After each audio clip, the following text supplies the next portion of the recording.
रहीम अस्सलामुअलैकुम वरहमतुल्लाहि वबरकात। तो अज़ीज़ तलबा, आज हम एक नया टॉपिक पढ़ने जा रहे हैं जिसका उन्वान है इंसर्ट टेबल इन पावर पॉइंट। यानी कि पावर पॉइंट के अंदर आपने टेबल को किस तरीके से इंसर्ट करना है और उसका जो मुख्तलिफ़ किस्म का मेकअप है वो हमने किस तरह करना है। तो वो इंशाल्लाह आज हम बड़ी तफसील के साथ उसको देखेंगे। तो हम अब अपनी स्क्रीन की तरफ जाते हैं। तो ये आपके स्क्रीन शो हो चुकी है जिसमें मैंने पहले से ही पावर पॉइंट को ओपन किया हुआ है और इसके अंदर दो अदर स्लाइड्स हैं, एक टाइटल स्लाइड है और एक टाइटल एंड कंटेंट स्लाइड है। ये दो मुख्तलिफ लेआउट हैं। तो आपके इल्म में है कि जो आपकी टाइटल स्लाइड होती है वो हमेशा पहली स्लाइड ही टाइटल स्लाइड होती है। उसमें आपने हमेशा जो प्रेजेंटेशन दे रहे हैं उसका नाम लिखना होता है और नीचे लिखा हुआ है क्लिक टू ऐड सब टाइटल, और उस प्रेजेंटेशन के हवाले से जो उन्वान है, जो छोटे छोटे टॉपिक जो हम आज डिस्कस करेंगे वो है जी इंसर्ट ए टेबल।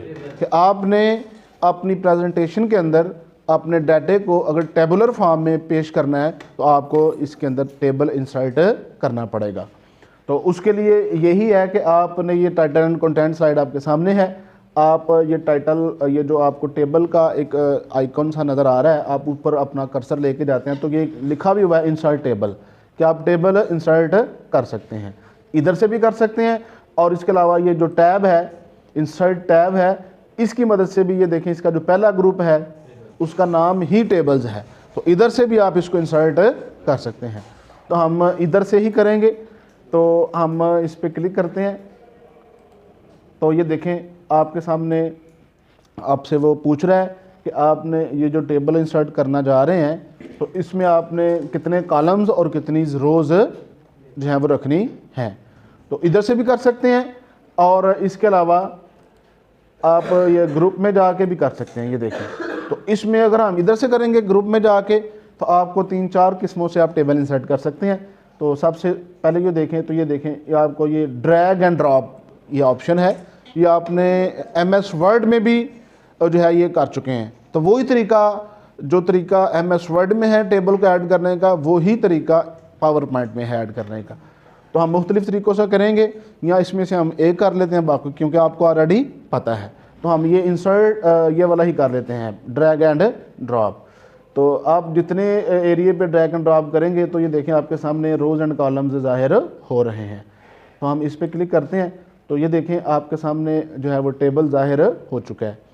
और के साथ अगर आप गौर से देखें, जो हमारी टैब बार है तो उसमें ये दो टैब्स एक्टिव हो चुके हैं, एक डिज़ाइन टैब है और एक लेआउट का टैब है। तो ये हम इंशाल्लाह इसको तफसील के साथ देखेंगे। तो बाय डिफ़ॉल्ट ये हमारे सामने डिज़ाइन टैब ओपन हो चुका है। तो इसमें अगर हम देखें तो इसके 4 ग्रुप हैं, टेबल स्टाइल ऑप्शंस है, टेबल स्टाइल्स है, वर्ड आर्ट स्टाइल्स है और ड्रॉ बॉर्डर है। तो इसमें हम ये जो पहला ग्रुप है इसको देखते हैं। तो इसमें अगर हम देखें टेबल स्टाइल ऑप्शंस में सबसे पहले अगर ऑप्शन देखें जहाँ पे ये चेक बॉक्स लगा हुआ है, इसमें लिखा हुआ है हेडर रो। क्या लिखा हुआ है? Header row. मीन के ये जो सबसे ऊपर वाली जो रो है ना, जहाँ पे मेरा ये एरो शो हो रहा है, ये आपकी क्या है? हेडर रो है। तो अगर आप इसको ख़त्म करना चाह रहे हैं, या जो हाईलाइट है इसकी ख़त्म करना चाह रहे हैं, आप इस पर क्लिक करेंगे तो ये देखें ये दूसरे रोज़ की तरह ज़ाहिर होना शुरू हो जाएगी। लेकिन आपके इल्म में है कि ये टेबल की जो पहली रो होती है वहाँ पे हमने, क्योंकि हेडिंग्स लिखनी होती हैं, उसके मुतल्लिका डाटा टेबल में हमने ऐड करना होता है, तो इसलिए इसको नुमाया या ही रखना होता है। हम इस पर क्लिक करते हैं, ये नुमाया नज़र आ रही है। अच्छा, इसके अलावा अगर हम आगे नेक्स्ट देखें तो ये फर्स्ट कॉलम ये अनचेक है, इसको चेक करेंगे तो ये देखें ये क्या तब्दीली हुई है कि पहला कॉलम जो है ना वो हाईलाइट हो गया है, जिस तरह हेडर हुई है। इसी तरह अगर हम देखें टोटल रोज़ हैं तो ये टोटल वाली जो आपको पता है आखिरी जो रो होती है ना वो टोटल रो होती है, जिसमें हमने कोई टोटल करना होता है जब हम फार्मूला लगाते हैं, तो इसलिए इसको टोटल रो कहा गया है। ठीक है, जो फर्स्ट वाला भी हम ख़त्म कर देते हैं। जिस तरह ये हेडर रो यार, ये निचली क्या है? पहली जो रो होती है उसे हम हेडर रो कहते हैं और आखिरी जो रो होती है उसे हम टोटल रोज़ कहते हैं। अच्छा, इसके अलावा फिर ये लास्ट कॉलम वाला ऑप्शन है, तो ये देखें लास्ट कॉलम वाला ऑप्शन एक्टिव हो गया है, यानी कि नुमाया हो गया है। तो इसी तरह ये बैंड रोज़ हैं, इस पर देखते हैं क्या होता है जी। ये देखें आपको पता है एक रो और कलर की है और एक रो और कलर की है। तो अगर आप इसको ख़त्म करना चाहते हैं, देखें सारी रोज़ एक जैसी ही हो जाएंगी। तो ये है। और इसके अलावा इसी तरह कॉलम्स भी देखें तो इसको भी आप चेक करें, ये बैंड हैं और ये अनबैंड्स हैं। तो इस तरह ये जो मुख्तलिफ स्टाइल ऑप्शंस हैं आप उनको अप्लाई कर सकते हैं, ठीक है जी। तो इसके बाद हम नेक्स्ट जो ग्रुप है टेबल स्टाइल्स वाले ग्रुप में जाते हैं। तो इसमें भी ये बने बनाए स्टाइल्स हैं, आपको कोई मेहनत नहीं करनी पड़ेगी। ये देखें आपके सामने लिखा हुआ है बेस्ट मैच फॉर डॉक्यूमेंट। आप देख लें कि आपके डॉक्यूमेंट के साथ क्या मैच कर रहा है। या उसके बाद ये नीचे लाइट के अनुमान से है, ये फिर क्या जी मीडियम है। और इस तरह आप मज़ीद इसको स्क्रॉल करके देखेंगे तो ये देखें ये डार्क जो है ना वो आपको व्यू नज़र आ रहा है। तो हम इसको मीडियम वाला ही रख लेते हैं, मीडियम वाला ये वाला। तो ये देखें आपके सामने ये एक टेबल जो है वो सिलेक्ट हो चुका है।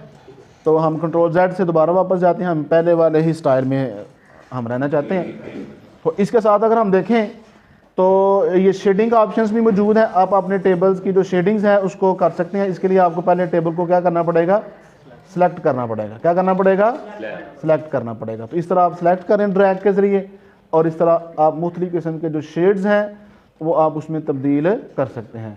और इसके अलावा ये इसके अंदर आप बॉर्डर्स भी लगा बेवल वाला सिलेक्ट कर लेते हैं। तो अब आपको ये देखें आपका टेबल पहले से जो बेहतर है और ज़्यादा खूबसूरत आपको नज़र आ रहा है, ठीक है जी। तो ये आज हमने दो ग्रुप किए हैं, एक टेबल स्टाइल ऑप्शंस वाला और एक टेबल स्टाइल्स वाला।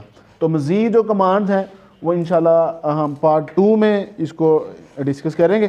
तो फ़िलहाल आप ये जो दोनों ग्रुप्स की मुख्तलिफ कमांड्स हैं आप उनको अप्लाई करें और एक नमूने के तौर पे कोई सा टेबल बना लें। जैसे रिज़ल्ट शीट का एक टेबल बना लें जिसमें बच्चों के नाम लिख लें और उसमें उसके मुख्तलिफ जो सब्जेक्ट्स हैं फिज़िक्स, केमिस्ट्री, बायो और इस लिख लें और उनका आगे टोटल नीचे ले लें, यानी कि नीचे भी और आखिर पे भी ले लें। तो ये आपके साथ असाइनमेंट भी हो जाएगी और आपका ये इस तरह ये प्रैक्टिकल का अमल भी हो जाएगा, ठीक है जी।